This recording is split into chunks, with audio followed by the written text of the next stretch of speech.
Assalamu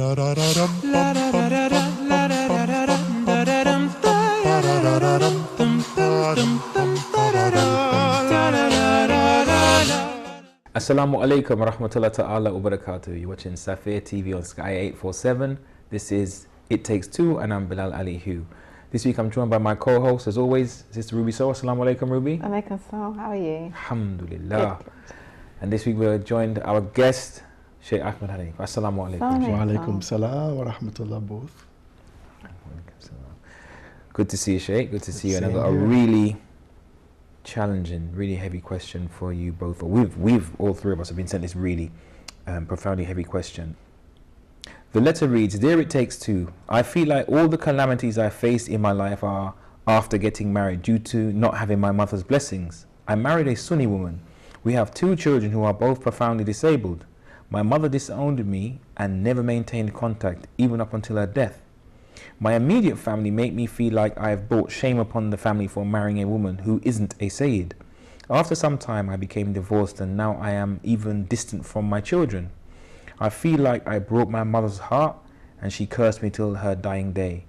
I want to get my life back on track, but I feel like there's no blessings in anything I do.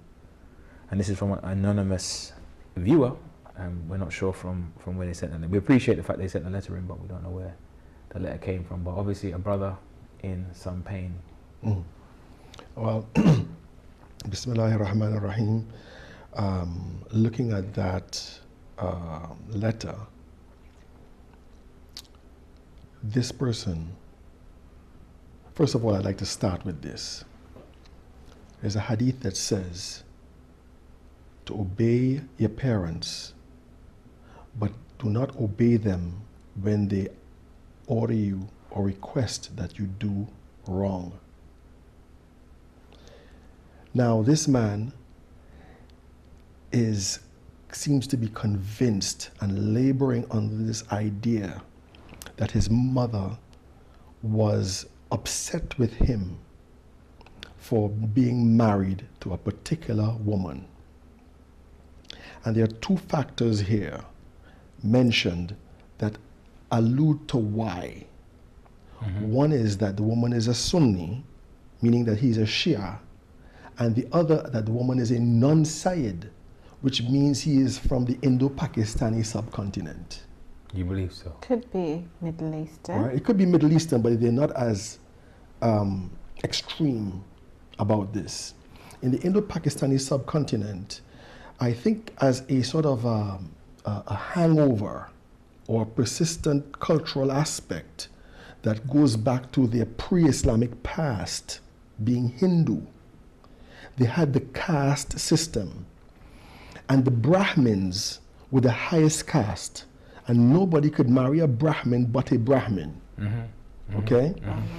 The Sadat, the Sayyids in that society, are seen in the same fashion, that it is almost sinful for a non-Sayyid to marry a Sayyid.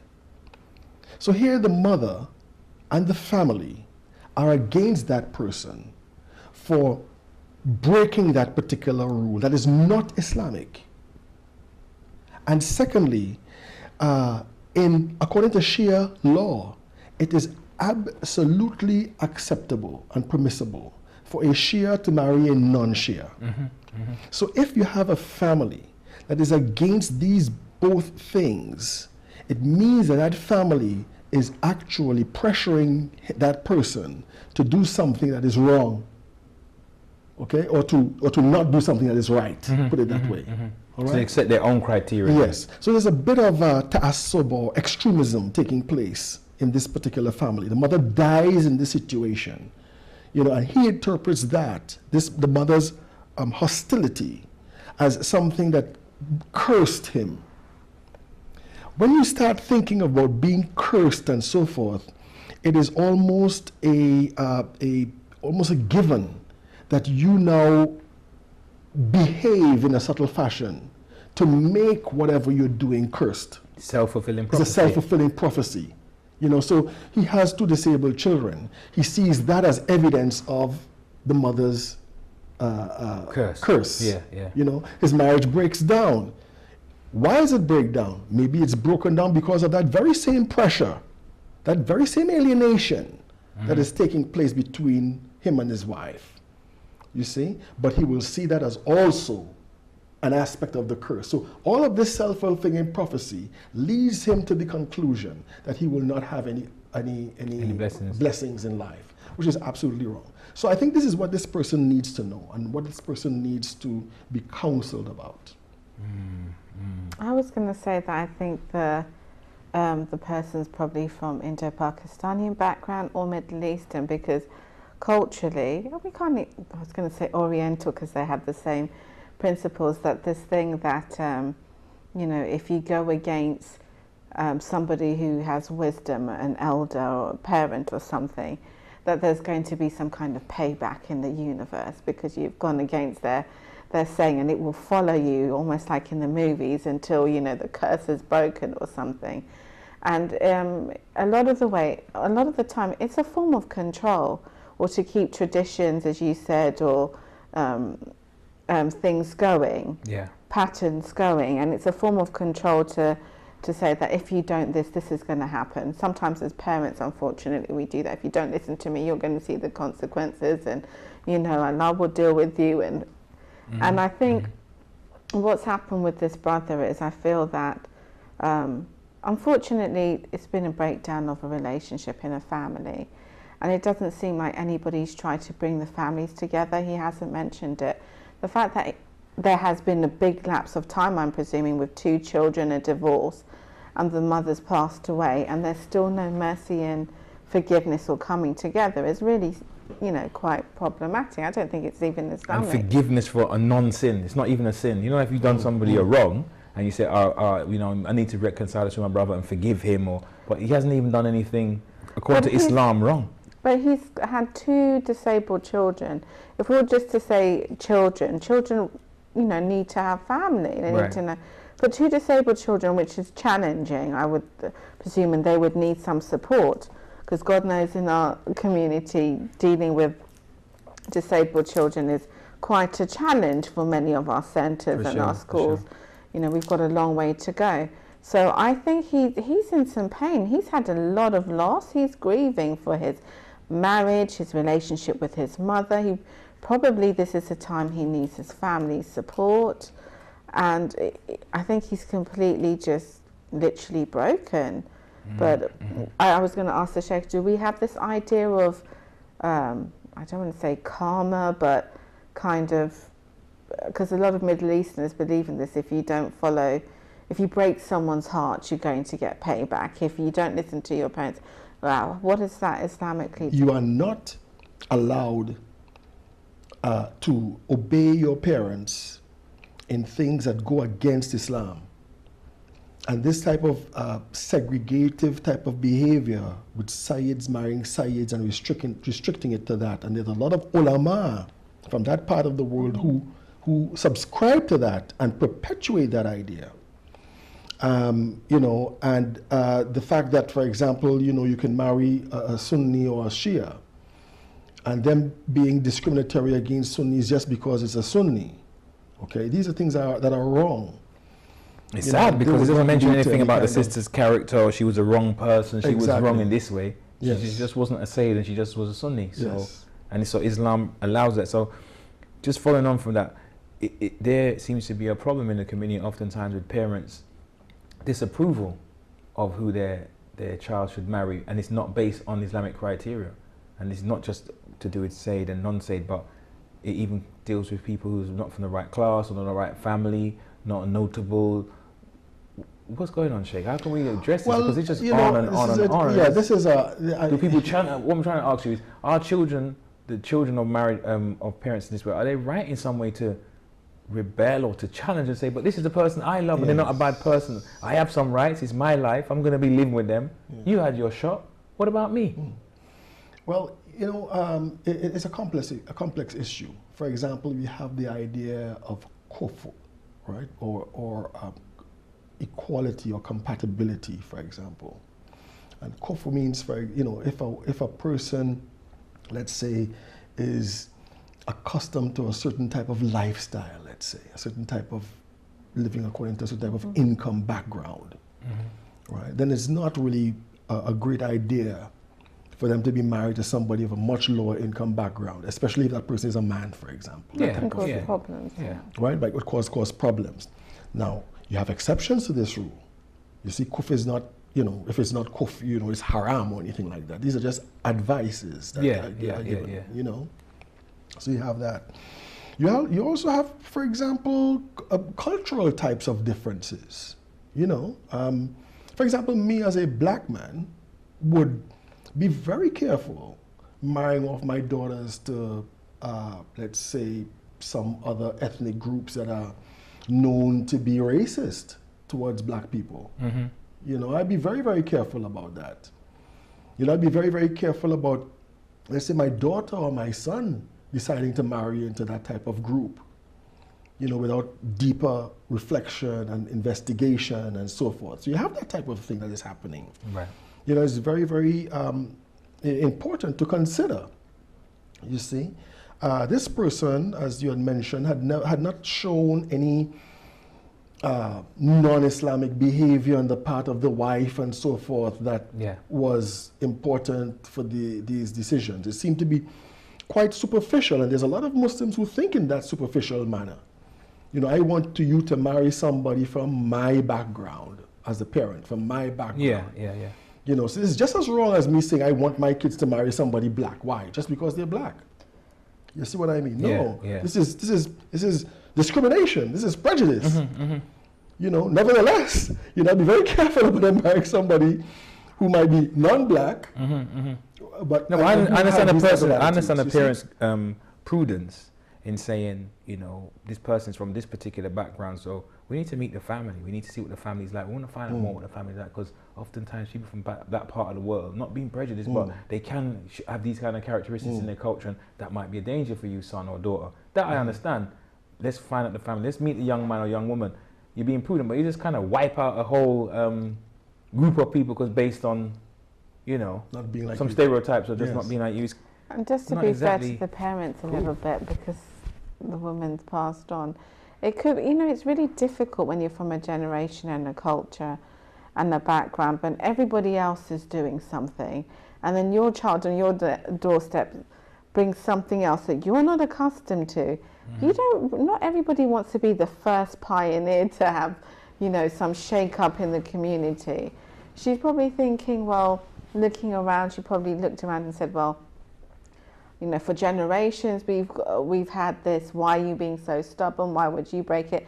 She probably didn't know. Why do you like her? well, could be. She's probably thinking she's very set in her ways because we're conditioned. A lot of the time, especially if you're older, you're conditioned into the way of life and your traditions and stuff. So she, it's always best to think she did the best she could with what she had.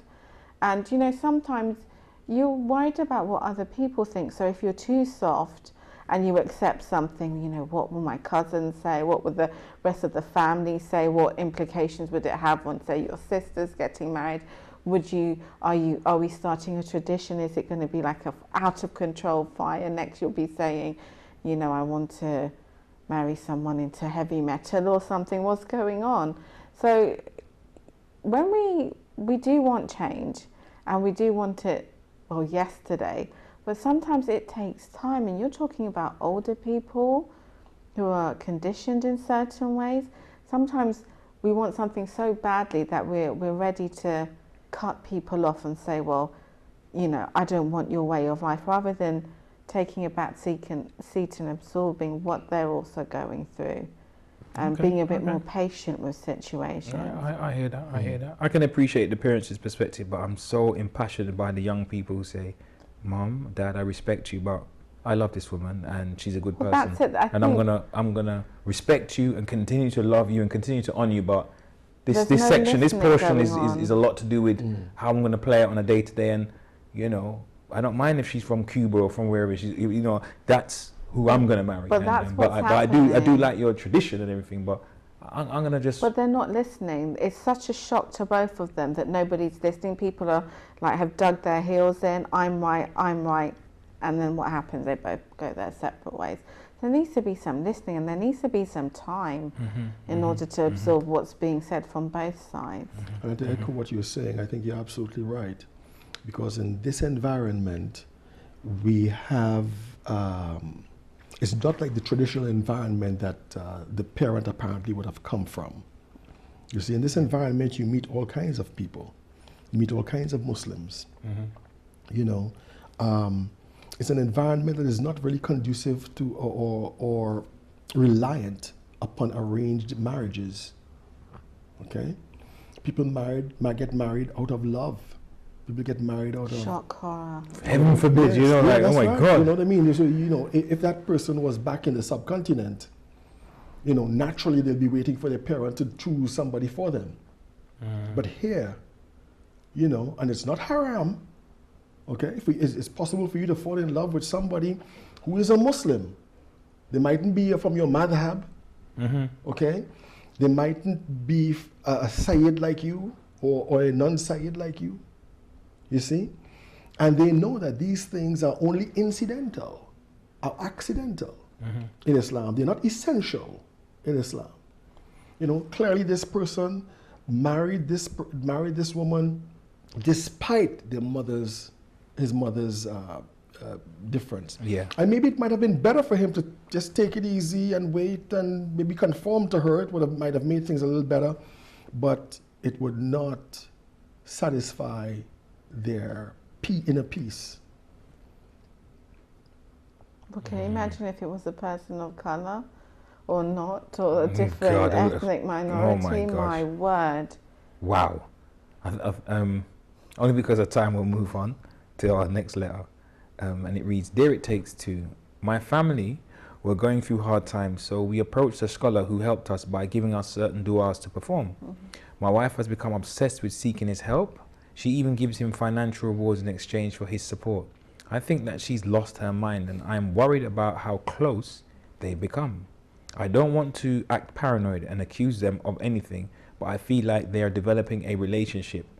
How should I approach this situation? It's from an anonymous brother. I'm not sure where he's writing from, but we appreciate the fact that the brother wrote in with such a serious, heartfelt question. I'd like to start off with yourself, if that's okay. I think that, Bismillahirrahmanirrahim, I think that brother should speak to the wife and also speak to the sheikh or the scholar, you know, and air his concerns. And a special onus would be on the scholar to cut that relationship. Because what you have developing there is a dependency of the wife on a scholar for guidance, all right? And that is going out of control from the point of view of the brother. It is irrelevant whether that truly is the matter or not. Yeah. I understand. Right? What is important is how the husband perceives it. And that scholar should respect that. She offers him money. He doesn't say the scholar doesn't take it. He takes it. So this implies that there is some moral questionability about the scholar himself. Okay. So with the advice or the responsibility is on the scholar to fall back, even if he's performing his religious, what he sees as religious duty, but because it's creating a fitna between husband and wife, it would behoove him to step back. To step out, to step completely out. Yeah. You know, and he should talk to that scholar man to man. Yeah. Okay? That man makes sense. to man. That makes sense. You know, not Muslim to scholar. Man to man. I think everybody needs to calm down for a second. I don't know about that, you know, because I feel the brother's anguish. I'm kind of like, I hear what you're saying, Sheikh. I think we need to look at both sides of the coins. In the Middle East, for example, there is a tradition that, you know, you could be from a certain part of the Middle East and you have an affiliation to, say, a certain centre or a masjid. And then sounds so good. So far, so good. So what happens is, let me break it down for everybody. So you might... there's somebody of wisdom that you go to and they impart some advice. So out of tradition, it's just polite to give them a token, something. They don't have to use it. It could be for the sadaqah, in the sadaqah box. It could be to feed the poor. But it's a token. Sometimes it's a monetary item. Sometimes it's sweets, gifts, rice, whatever. You donate something just to say thank you for your service. And what happens is a lot of the time, once their advice, you know, they've given you works, of course it's like someone you trust. You go back to them and you start forming a relationship. Like, well, what do you think I should do here? What do you think I should do? They tell you something. Okay, here's something else. So I'm saying it might not be what it looks like. It might just be a cultural way of showing appreciation. The scholar might not be taking any money. Is the brother from the same culture? I'm wondering, because he doesn't seem to be seeing it that way. It sounds as if he's saying, "Wait, I'm the man in the house. You know, I bring in the halal bacon. And I don't, you know, I didn't really authorize. You know, I didn't really authorize you be taking money to give to the scholar, or from the point of view of the scholar, you're providing us with support. I appreciate that, mashallah. But I'm not really appreciative of you, know, my wife speaking to you on your own, or I know you're Ireland, but you're still a man. Maybe they're not by themselves. Maybe the wife has got so dependent, and this sometimes does happen. This happens in lots of religions and lots of, you know, you hear about spiritual organizations or whatever, not necessarily to say to do with Muslims, but where a spiritual man or some sort of... imparts knowledge, and then sometimes females become a bit like a pop star, this kind of pop star effect, and become under this person's influence. Yes, I'm assuming that in this situation, I'm thinking the best of the scholar, that he's probably aloof and not even thinking in that way. He probably doesn't even know. He's probably not even expecting anything, but maybe the wife's got so reliant, like every problem that happens, like, what school is the children going to go to? Oh, let's go to the scholar and ask him for some data and let me give this. So he's thinking, well, why can you not form a decision by yourself? Or can we not solve a problem? And I think, you know, sometimes sisters can get so overzealous about somebody imparting some information, especially if it's religious information, and that way inclined that they kind of bend over backwards or act extreme in order to show that they're appreciative. It could be just something as simple as that. I'm sure the scholar would be shocked if the husband suddenly appeared and said, but as shocked as he may, he should still fall back. Or maybe he doesn't know. Not I'm saying it makes good sense, so that the husband, the brother that's written in there, you know, it'd be good for him to speak to the scholar. Just be frank, just be honest, be respectful. But why not speak to the wife first before we go out there and just say, you know, I'm sure there's other people out there, or we can work it out ourselves. You know. And after he speaks to the wife, and give her some time, and then after, if it doesn't solve, then go and speak to the scholar in a respectful way and just state how he feels uncomfortable. Look, when I said man to man, I didn't mean disrespectfully. I thought swords. Right. Man to man is still respectful, but I said, okay, this is not objective. This is not an objective situation. It's not about, you know, he should be considering whether nothing is going on, or, you know what I mean, and that type. This is how this man feels. Okay, this is how this man feels, and I think the same goes with a wife too. You know, if a wife, for example, feels that a husband is doing something that might be objective, that might be, you know, no problem. Yeah. But this makes them immensely uncomfortable. For example, speaking too long with some female neighbor that you might have, for example, that he might think is just a neighbor, and he's, you know, and so forth. Yeah. You have to obey that. You have to take that into consideration and modify your behavior. Okay, here we're talking about a wife and a scholar. Now, there's an interesting thing about this that is quite subtle in here, right? I don't think you guys might have picked it up. But he gives them du'as. The relationship with him is about du'as. Now, there are certain types of scholars that do this. Certain type of scholar that do this, that does this, right? It's a scholar that really is involved in a bit of the Islamic occult. Okay, in Iran they would call him a dua nevis, right? A man who writes duas for you. Okay, these people are not within the mainstream scholarly group. All right, and as such, many of them do cultivate dependencies from people because of this type of occult behavior that they're doing. Okay, so this type of relationship is highly suspect. Okay, because a normal scholar would tell you du'as, but they would also guide you in terms of how you should behave and what the Quran says and what the Hadith says and what the law says and these types of things. And you have some people who just write du'as or talismans for you to wear on your neck and put in your pocket and these types of things. Okay? And you'd find that many of these people, like you would find in Christianity, like you would find in Judaism, like you would find in different religions, many traditions, as people who cultivate a certain type of dependence by using the type of influence they have on other people.